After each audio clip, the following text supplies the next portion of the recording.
Welcome to Talking Jazz. My guest today is Miles Okazaki, and we have a lot to talk about. New albums, albums that came before, and a lot of exciting music. So, welcome, Miles. Thanks for having me, Monica.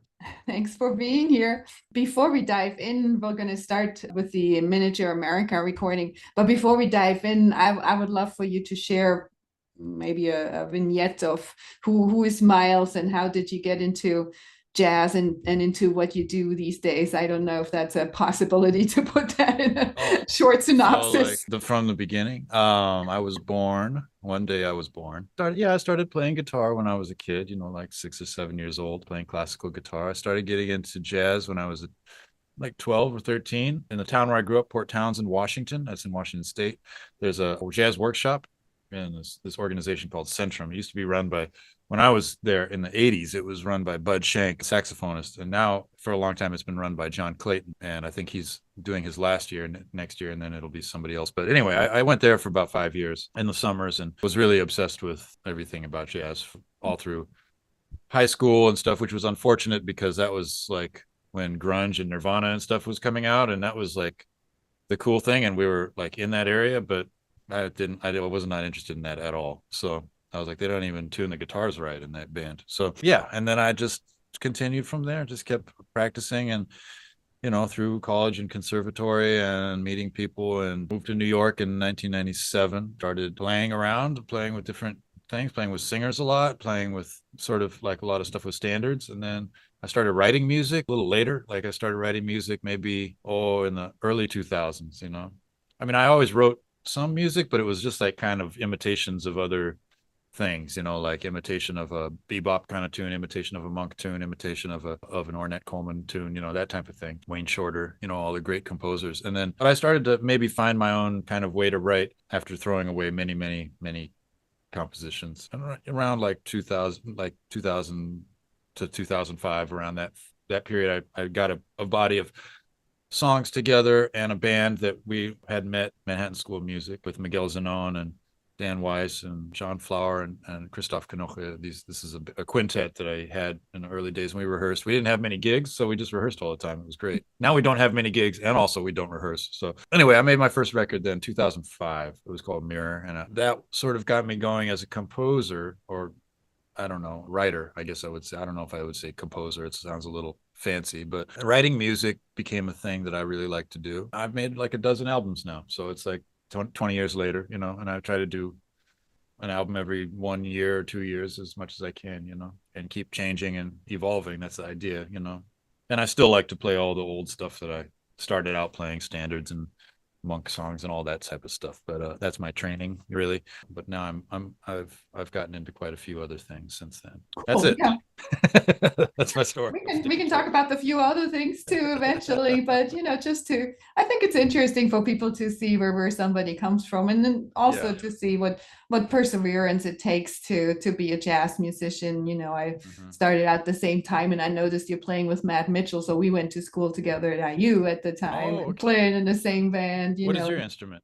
I'm a piano player, and so I think it's great to see, and it's important to realize what it takes and the amount Hmm. of training and sticking with it and never stopping. I think that's the key word here. The main thing is perseverance, I think. Yeah. Right. I mean, it's like that with most things, I think. You Mhm. just stick around. If you don't develop any other skills, then I You guess better it's show up. So yeah, I would love to throw in one of your pieces so we can talk a little bit more about this recording that you did. It's called Miniature America. Mhm. And we're going to listen. The first one we're going to listen to is Wheel of Cloud, and we'll explain a little bit later how you did it. But do you want to send us in with a specific frame of mind to listen to it before we started? Well, you could, if you have headphones, that would be good because this one has a kind of thing where the voices kind of rotate around in the space, so you can hear them kind of in different places. So that just that's something to listen for, sort of where people are. Good recommendation. All right, put your headphones on so you have the full experience. And we're going to play a selection by my guest today, guitarist Miles Okazaki.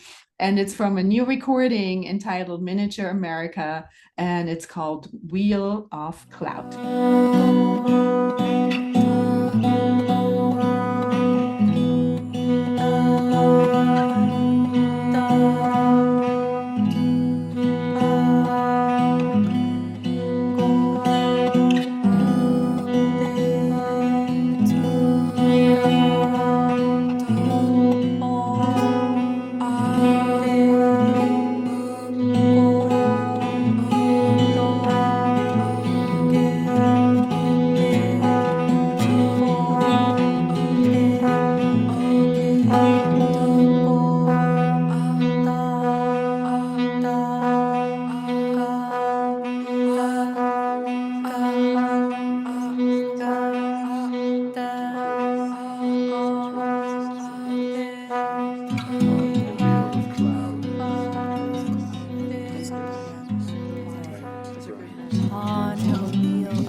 colorless, colorless, but colorless.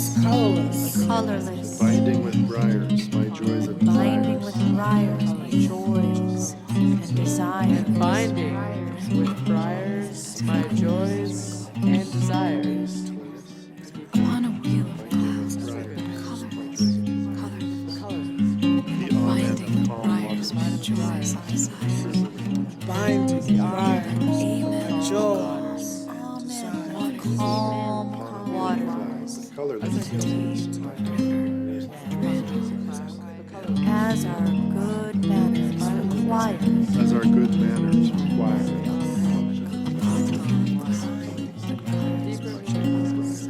as our good manners Amen of calm waters. as our good manners require.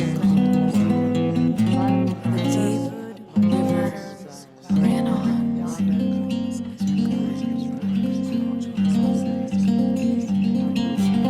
And the deep river ran on. The deep river ran on as our good manners That was a track entitled Wheel of Cloud, and it's from a new recording by my guest today, Miles Okazaki, that's entitled Miniature America. You describe in your liner notes or press release how you created this album in a very different way of approaching compositions, that you used the studio as an instrument, took everything back, recreated. So I think you have to explain that to us a little bit. A library of post-production work. So explain that concept, how this was all created. Oh, well, you know what? I'll talk about that one that we just listened to. So, because everyone has a kind of a different thing. But for example, for this one, I wanted to do something that you can't do live, which is have people in total isolation. You know, so here, for example, they're just singing this one note, but or playing. So I think there's 5 different people. There's Anna Weber playing tenor saxophone, and Ganavia is a singer. Caroline Davis is playing alto saxophone. Jen Shu is singing, and Jacob Garchik is playing trombone. And there's these 5 people, and they're in 5 separate rooms, okay, in the studio, so they can't hear each other at all. But I mean, when you're in the studio, you put your headphones on and you can hear everyone. Mm-hmm. You know, the purpose of the isolation is to be able to mix later, you know, to be able to adjust things later. Mm-hmm. You know, I want more trombone. And if they're not isolated, then one thing is leaking into another thing and it becomes difficult to mix. I know that you know this, but maybe people who are listening don't. So anyway, but I want to do a special version where, on this case, one person like can only hear one other person. They can't hear the whole group. So Mm-hmm. like Ganavia can only hear Anna, and Caroline can only hear Ganavia, and Jen can only hear Caroline, and Jacob can only hear Jen, and Anna can only hear Jacob. So it's like a circle. So they sing a note, and then the next person, they hear that note, and then they sing it after that, and it kind of goes around in a circle. So it goes around, and that's what you hear in the headphones, is kind of this circular la da da da, da all in different places, you know. That was the first part, and then I just played some chords on the guitar to kind of go along with those entrances, you know. And I think I played them in maybe in groups of 5 so that you could hear when the next person returns to the beginning. I forget who starts it. It's like a spatial kind of thing that you could do in the studio. You can't really do that live so effectively. It's a special technique that I don't know. I didn't really get it from someone, but I'm sure it's been done before. It was just an idea that I had about, well, I used that same thing several times in different ways. Like I did one where it was like, whatever note you hear, sing or play another note that's really very close to that note, you know, but not the same note. And it doesn't have to be like a tempered note, like on the piano type of note. It could be any kind of note, you know. So it could be really, really close. And then the next person would hear that note and the reactive note, and then they would react to that.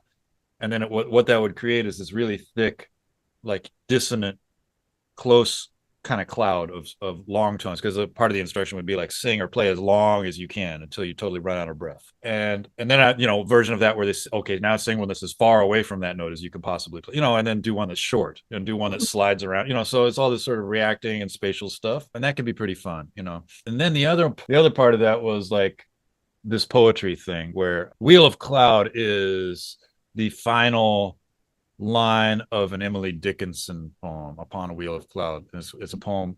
Her poems are usually like, they aren't really titled. They have numbers. I forget what the number is, but the first line of the poem is like rain, it sounded till it curved. And that's but we only used, the producer of this album, David Breskin, gave me this idea because I was trying to find just like sort of random words I wanted to have kind of random phrases, but I wanted them to be interesting phrases, not just super random. But I was taking poems and taking a whole poem, but then I was like, it's too much like reciting poetry or something like that. So he was like, well, why don't you just do a findex, And I was like, well, what is that? And he's like, oh, that's like an index, but it's the final thing instead of the beginning thing. So we took, I had this poetry collection just in my house, and I picked out a bunch of poems that I liked the last line of, and I just wrote a bunch of final lines down and then gave those to David. I was like, here, put these together somehow. And then he was like, okay, cool. And he made those into poems. So like each line of the new poem is like the final line of a different poem.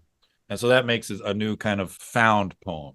So in any case, Upon a Wheel of Cloud, Emily Dickinson, and then they move on to But Colorless, which is the end of a Sylvia Plath poem, and then a William Blake thing and a poem by Derek Walcott, The Amen of Calm Waters, and then The Deep River Ran On, which is a thing that I used a few times. That's from W.H. Auden. And then the last line is, I think, As Our Good Manners Required, which is from another, that's from Elizabeth Bishop, a poem called Manners. So in any case, the idea is that it's kind of evocative words. They're written by real word smiths, real masters of that form. So even just a little snippet of it has kind of a lot of interesting rhythms and sounds to it, and it's the final line. So usually the final line of a poem is especially potent, right? Sorry, this is really a long explanation, but I don't know how else to say it. But anyway, I had everyone in the band just recite these lines totally like, and they would all be reciting the first one, Upon a Wheel of Cloud, but they would be kind of whispering it, Upon a Wheel of Cloud, Upon a Wheel of Cloud.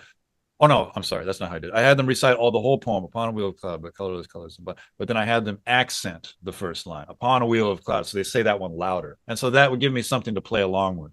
So with the rhythm of how that, it pops out of the texture, but it's random how it happens because it happens differently with everyone else because they're all doing it at their own speed, So that gives, and then at a certain point I give a cue and everyone moves on to start accenting the second line, right? The colorless color. And that would give me a different whole thing to play off of. And it's like a rhythmic, it's a whole like composition, but it's not, I didn't really make it, it's sort of, I just have to, I didn't want to change that rhythm in post. I just left it the same and then played along with it, however, whatever it is. So each entrance of a person that's accented, I kind of try to play that on the guitar. And so that's what it is. It's not really a composition. It's sort of like an instruction that results in different things. And of course, if we did it again, it would be totally different. No, I love the concept. Yeah. Of course, all the guitar stuff is done in post because I wouldn't react like that in real time. It would be totally impossible. So how to do this live is still an open question. That's an open question. I'll leave that up to you to come up with a way to do that. But yeah, no, that's super interesting. So we're gonna listen to Promise Me now, right? So I assume that's the last line of something too. Actually, no, it just sounded like that to me. It sounded like I just gave it that title. It's just what came to mind. Absolutely. Okay, so we got the concept. We have everybody responding to one, like playing telephone game one to each other, and you're playing over it, and we'll get one more after it. So I'll ask you a little bit more about this one, but let's have a listen. So this is Miniature America and the track Promise Me, and my guest today is Miles Okazaki.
That was a track entitled Promise Me from a new collection called Miniature America. And my guest today is Miles Okazaki. And we just you explained to us how you gave instructions, how you used the last line of poems. We're going to get one more from this group of miniatures. And I'm curious, why Miniature America? And then the one we get, the firmament, what would be the example for the instructions for this one and how it was created? Actually, the one we just heard, Promise Me, is actually a totally different type of way of making it than the first one. That maybe I should mention that, because I use this same technique a lot also, which is, well, I made a book of all these sort of scales to go along with a calendar. And so this one was kind of featuring Jen Shu, the singer. I said, Jen, what's your birthday? And she said March 28th. So I took the scale from that day, which is like, it's just you might say it's the beginning of a Phrygian scale. It's a 5-note scale, but you could play it other ways. That's the same scale and transposition as is. And also. So this is all the same modes of the same scale. It's all starting on the same note. So I say, okay, this is our material, and we're going to gradually move through these. And everyone is all going to play all at the same time. And at the beginning, you can play any of those modes. So it's going to be all kinds of different notes all mixed in together. But then we'll gradually just get down to being one mode. So it'll sound kind of consonant. There's dissonance kind of moving towards consonants, but still from the same scale, from this March 28th scale. And then what I get from that is like this big block of sound, because it's like 10 people playing all at the same time, improvising off of scales, very kind of thick sound. And then what I would do is I would listen to each instrument, and pick the one I just like the best at that particular moment and get that phrase, and then follow to the end of that phrase, and then listen to the other instruments and find another one, and pick that one. And so I would do that the whole way through until I have a continuous kind of line, a melody that goes all the way through, and erase everything else. So it's like a carving away at this big block of sound, which is another idea that I got from looking at some artwork that David Breskin was showing me, where the technique was kind of layering and layering and layering, and then sanding away until you get the thing that you want, Not a new concept either, but I liked the idea that there's kind of a hidden composition inside of this block, And then I would learn that thing and play it on guitar. So, that final, whatever resulted from that, I would kind of transcribe that and then learn it on guitar and then play along. So that's what you heard on that track, Promise Me. That's fascinating. Yeah. And then we'll get to the firmament, just kind of a group hymn you mentioned. Yeah, and we have the techniques now. Something about creativity. It's not that you have to pull something out of thin air and create something, because we can't even do that with our brains. But the way you put the dots together, that's the creative part. And in your case, just pulling all these various concepts together and then coming up with this way of sculpting a new composition. That's super fascinating and creative, I would say. So let's have a listen to the third one from this collection, because we'll listen to some other works too. So this is called The Firmament from Miniature America, and this is you hear my guest today on guitar, and concept and composition behind it, Miles Okazaki.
was a track entitled The Firmament, and it's from a brand new collection coming out on July 19th, entitled Miniature America, by my guest today, guitarist Miles Okazaki. We're going to veer away from the Miniature America recording for a minute. We explored the concept, which is fascinating how it was created. We're going to go to a live recording done live at a small club in Brooklyn by a group you call Trickster. You know, the fun thing about this one is the explanation that this is actually something you had in the making quite a bit before, but then like a lot of things, the pandemic intervened and you finally got to show off and do this live. So tell us a little bit about this group and this live performance. This group was formed kind of an offshoot of Steve Coleman and Five Elements, where I was playing with Sean Rickman and Anthony Tidd as the rhythm section. And we started doing this music, this band in about 2016, after we had already been playing together for about 4 years or so. I thought we had an interesting sound together. So I was like, well, let me make a funk band. I would love to have a funk band. I always kind of wanted to do that, but my kind of version of it, you know, with some weird science thrown in. And so we made a record called Trickster that had Craig Taborn on piano. That was the first record. And then did a record called The Sky Below, which had Matt Mitchell on piano. And then we did a record called Thisness, which also had Matt Mitchell on piano. And at that point, we'd done quite a bit of recording and some touring, not as much touring as I wanted to. I had a big tour lined up for, you know, like May of 2020 or something. It was like, you know, right. Spent like a couple of years putting it together and it all fell apart. So, but anyway, I wanted to make a live record. I like live records the most, you know, for listening to. You know, for me, if I'm listening to Coltrane, it's live at the half note. If I'm listening to Monk, it's you know, 5-spot. And if I'm, you know, whoever, Miles Davis at Carnegie Hall or whatever, it's all that stuff, you know, and Vanguard, Sonny Rollins and whatever. That's sort of the recordings that I go to because I don't know, just the energy and the raw performance, you know. So this is just a raw performance. There's no editing or anything like that, and it's in a small club. And it was really hot, you know. And we're just playing through the stuff that we play, you know, stuff from different records, but it's much more developed than you hear on the records, of course, because usually the recordings are like the first version of that thing. So the tempos are different, usually faster. And there's a couple standards thrown in. We did Lush Life, we did Giant Steps, maybe a couple other things I can't. I think that might be it for the standards. But on different nights, we played for 3 weeks, you know. So we had a grant from South Arts that it was like a residency grant. So we did a residency there, and I was like, oh, I'll just do a residency in New York, you know. So that was really great, you know, to really develop the music. And then this record is from like the last, maybe the penultimate night or somewhere around the last week, you know. And yeah, the band is feeling pretty loose, you know, and we take some chances, and I think it's a pretty fun record to listen to.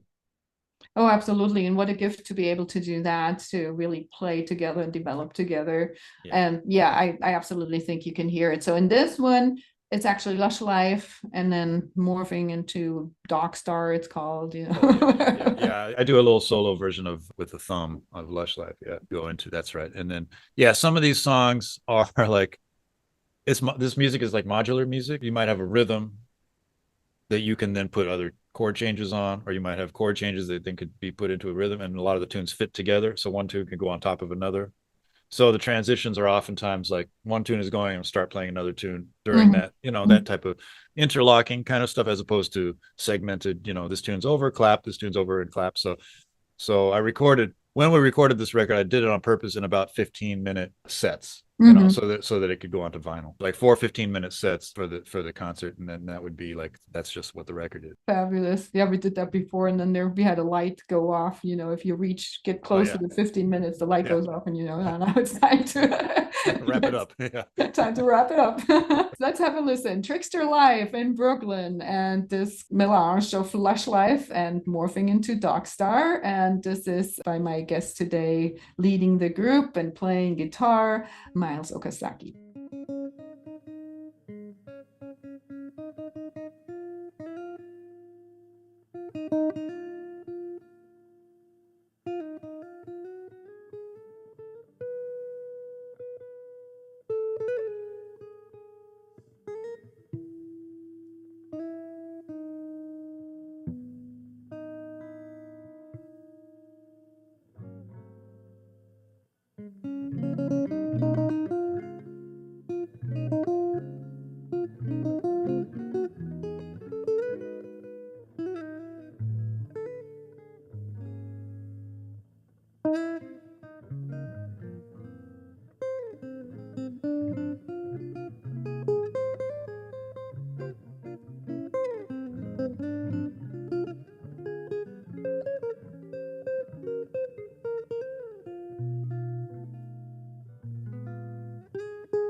That was Trickster live in Brooklyn. We heard Lush live and more in a set that was recorded live with support of a grant or residency grant by South Arts. Talking to Miles Okazaki, who is the guitarist, composer, conceptualizer. We're going to listen to two more tracks, and this is pretty fascinating. Well, all of it is already fascinating, but you attempted to record the complete Miles Davis, all his music, which only, as far as I know, I think Alexander von Schlippenbach from Berlin ever attempted. How did you approach this humongous task of, first of all, deciding what is all the works and then putting it into practice? Yeah, maybe attempted to is the right way to put it. Something that is sort of a thing that was in the back of my mind ever since I was a teenager, you know. So, but back then I didn't really know, I didn't have all the records. And nobody had really done the research as far as I could tell. I didn't have access to. So I had a book that I made, you know, of like maybe 30 tunes or something like that I had transcribed from different records or I found charts of, but charts are usually pretty bad. So I try to do my own transcriptions. Maybe they're also not so great, but there's at least what I hear, you know. And then over time, there were a few good references. One is a book by Bill Dobbins, the pianist. He wrote this is like a handwritten thing that was passed around. I don't know if it was ever for sale or anything, but yeah, a lot of the voicings were very, very well written in there. You know, you can see that some of those piano voicings are quite hard to hear. I was just trying to figure one out yesterday that he plays on Green Chimneys at 2 minutes and 14 seconds. Still don't know. I have no idea what it is. It is like some crazy cluster. There was that. Steve Cardenas and Don Sickler put out a book called Thelonious Monk Fake Book that's really better than what a fake book usually is. Usually a fake book is just like a melody with some chord changes. They wrote more details in there, voicings, and, you know, listed the sources and where they were getting it from. And some of them were from lead sheets. So that's a good source, especially as a list. There's 70 in there. That's the list that I used for my project, 70 tunes. Dobbins has less because he didn't transcribe some of the things that Monk never recorded and some of the things that were more like improvised blueses, you know. And Robin D.G. Kelly, he has a great book on Thelonious Monk that's also gives the history of tunes and a lot of information. And he has a list also in the back that has more than 70 because he includes some other things like cordially and some other things that are basically improvisations, but not so much like tunes that were repeated on other recordings and stuff like that. So anyway, that's the corpus, right? And then, I mean, some of the tunes I've been playing for 30 years, you know, and some of them think longer than that, 40. I don't know, something like that. I don't want to say. And then some of them I never have learned, never even knew them. So I'd say, you know, I just usually go through one by one, and then eventually you finish. You know, I'm interested in projects like that. You know, I don't think it's a bigger project than, say, recording the Well-Tempered Clavier or something like that. That happens all the time. You know. I mean, in terms of actual material, you know, I mean, you're not reading it. That's another, you know, there's no guide really. I mean, not for me. I'm not reading it. I'm memorizing it, you know, and then trying to make an arrangement of some kind. Right. That takes a little while, you know, because I didn't really write arrangements either. You know, nothing is written down. So I just am playing it until I get it going a way that I like it and then hit record. That's why it had to be solo, because I can't do that with a band. It's not impossible. You know, I can't spend 8 hours messing around with the band and then, okay, guys, come on in, let's do it. You know, it's not going to happen. So solo guitar. Yeah, that's about it. I'm going through them all again right now. I've done 55 of them. I'm almost done. I'm going through them all again because I'm going to, this year in October around Monk's birthday at the Jazz Gallery, I'm going to play them all live. I'm going to do a whole concert where I do all in one night. I'd play all of them. So like 4 or 5 hour concert. So that's another level of internalization of that music, because when I finished doing the recording, I still couldn't do them all at the same time. I had forgotten a lot of the stuff that I started because it took me like a year to do it. So now I'm going through again. Of course, as I go through them again, I'm finding more things. Oh, I missed this note. I missed that voicing. But I think that'll just always be the case with the music on the level of Monks, who I think is the greatest composer of all time. Is there ever a perfect performance or recording, and if there was, what would you do after you do your perfect? There's nothing to strive for. There's recordings of other people that I think are perfect, but not me. That's for sure. No, I'm always cringing. 4 hours and 44 minutes all put together. So if you come to the Jazz Gallery in October, be ready to take a sandwich along or something. I'll put the set list out there. You can look at which set you like. That'll be great. Well, for now, let's listen to one of them, and it sounds like this is the first one. This is Monk's Dream. Then we'll have one more as a sample from that recording. So here is Monk's Dream from the collection Work that features our guest today, Miles Okazaki, on guitar.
that was Monk's Dream, a Thelonious Monk tune that is recorded on Work, a collection that my guest today, Miles Okazaki, put together, attempting to find all of Monk's compositions and transforming them into solo guitar pieces.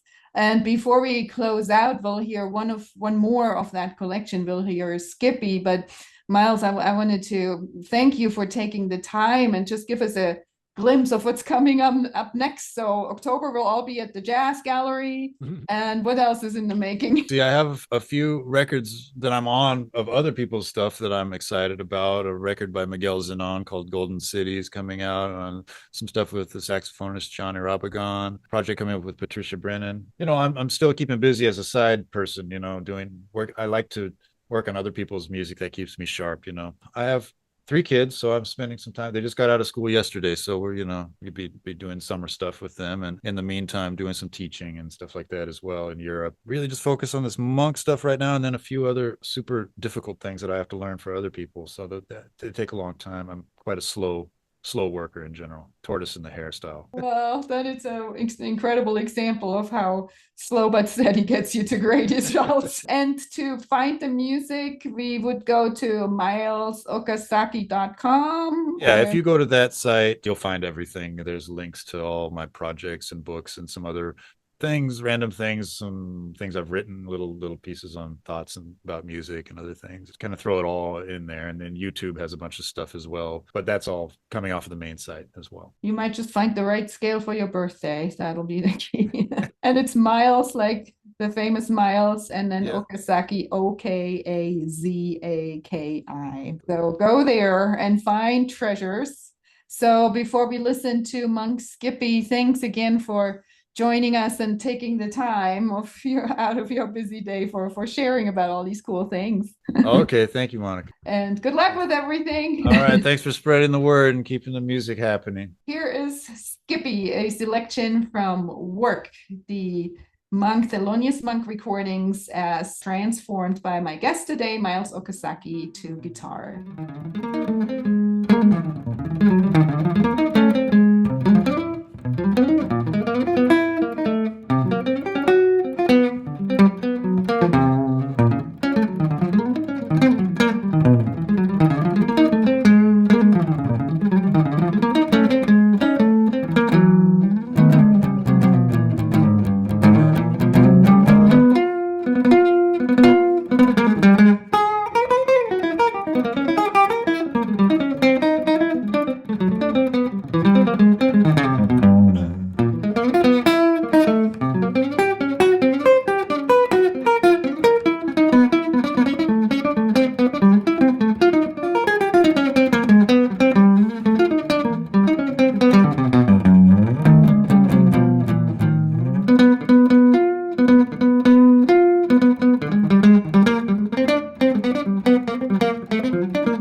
Thanks for listening to Talking Jazz. My guest today was guitarist, composer, educator Miles Okazaki. You can hear Talking Jazz every Thursday at 11 a.m. and Mondays at 7 p.m.